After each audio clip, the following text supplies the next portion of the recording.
Hello students, मैं तौफीक खान आपका अपनी क्लास में बच्चों बहुत बहुत स्वागत करता हूँ। बच्चों, एक हमारे पास और ये न्यूमेरिकल प्रॉब्लम है। कह रहा है विश्लेषण करने पर, भाई हमने विश्लेषण किया है, विश्लेषण करने पर हमको एक कार्बनिक यौगिक, वो कार्बनिक यौगिक कार्बन से मिलकर के बना है, वो कार्बनिक यौगिकों में प्रतिशत संगठन हमको कुछ प्राप्त हुए। जैसे कार्बन का 57.8 दिया है, हाइड्रोजन का 3.6 तथा शेष ऑक्सीजन है, मतलब अभी ऑक्सीजन का प्रतिशत नहीं दिया। तो बेटा आपको ऑक्सीजन का प्रतिशत निकालने के लिए पता है क्या करना है, कार्बन का प्रतिशत, हाइड्रोजन का प्रतिशत, दोनों को जोड़ दीजिए और जोड़ने के बाद 100 से घटा दीजिए, जो वैल्यू आएगी वो ऑक्सीजन का प्रतिशत होगा। आगे कह रहा है इसी क्वेश्चन में, यदि वाष्प घनत्व दिया है, इसमें वाष्प घनत्व वेपर डेंसिटी दी है 83, तो यौगिक का अणुसूत्र ज्ञात करना है। जनरली तौर पर अणुसूत्र ज्ञात करना है, अणुसूत्र को निकालने से पहले हमें मूलानुपाती सूत्र ज्ञात करना पड़ेगा, जिसकी तालिका मैंने पहले से बनाई है। तो बेटा सबसे पहले हम लोग ले रहे हैं कार्बन, उसके बाद हाइड्रोजन, उसके बाद ऑक्सीजन। कार्बन की प्रतिशत मात्रा है 57.8, हाइड्रोजन की 3.6 और शेष ऑक्सीजन। बेटा इन दोनों को यदि जोड़ा जाए, इन दोनों को जोड़ा जाए और 100 से घटा दिया जाए तो आएगा 38.6%। ठीक है। परमाणु भार, कार्बन का भार है 12, हाइड्रोजन का है 1, ऑक्सीजन का है 16।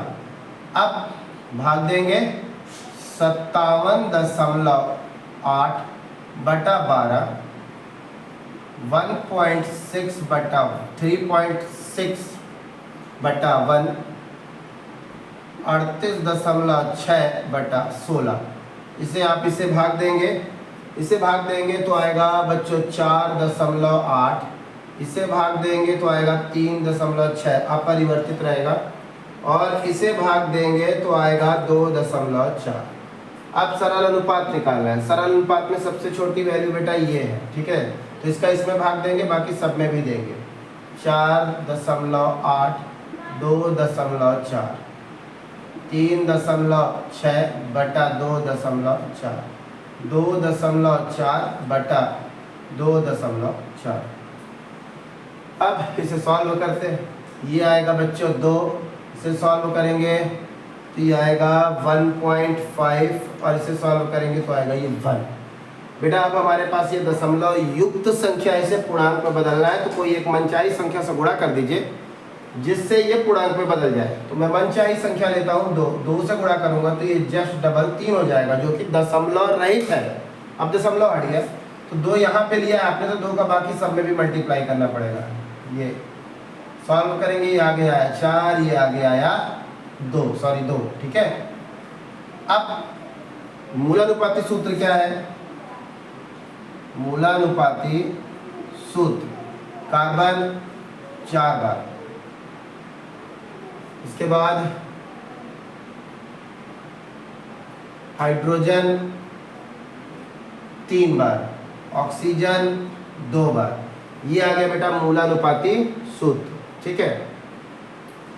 अब क्या करना है हम लोगों को, अब हम लोगों को अणुसूत्र निकालना है, यौगिक का अणुसूत्र। वेपर डेंसिटी दी हुई है, तो सबसे पहले वाष्प घनत्व का फार्मूला होता है, वाष्प घनत्व बराबर अणु भार बटा 2, अणु भार बटा 2, या तो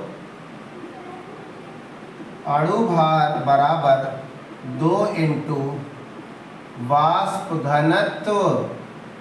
ठीक है बच्चों, अणु भार बराबर 2 इंटू वाष्प घनत्व दिया है 83, मल्टीप्लाई कर देंगे 3 दूना 6, 8 दूना 16, 166 यहाँ पे आपका अणुभार निकल आया। अब आपको अणुसूत्र निकालना है, ठीक है, अणुसूत्र निकालना है बेटा। तो अणुसूत्र निकालने के लिए क्या है फार्मूला, अणुसूत्र बराबर, याद रखें, पदार्थ का मूलानुपाती सूत्र का होल है, तो मूलानुपाती सूत्र कितना है, इतना, C4H3O2 का होल n, n निकाल लो, n किसका है, पदार्थ का भार कितना है 166, फिर बटा मूलानुपाती सूत्र भार, मूलानुपाती सूत्र यह है, इसका भार निकालना है। ठीक है, तो कैसे निकालोगे, 4 × 12 प्लस 3 × 1 प्लस 2 × 16, ये 12 चौक 48, ये आया 3, ये आया आपका 16 दूना 32। ऐड कर लीजिए बेटा, इसको इसमें ऐड करेंगे, इसको इसमें ऐड करेंगे तो आएगा 0, तो 4 को इसमें ऐड करेंगे तो 4 3 7 और 1 8 और ये आपका 3, टोटल आया बेटा 83। कितना है, 83। अब 83 है, अब यहाँ पे आपको कितना लिखना पड़ेगा, 83 लिखना पड़ेगा। ठीक है बच्चों, अब इसको इसमें डिवाइड देंगे तो कितना आएगा, 2। अब n की जगह पे आप 2 लिख सकते हैं। अणु सूत्र बराबर C4H3O2 का होल ट्वाइस। ठीक है,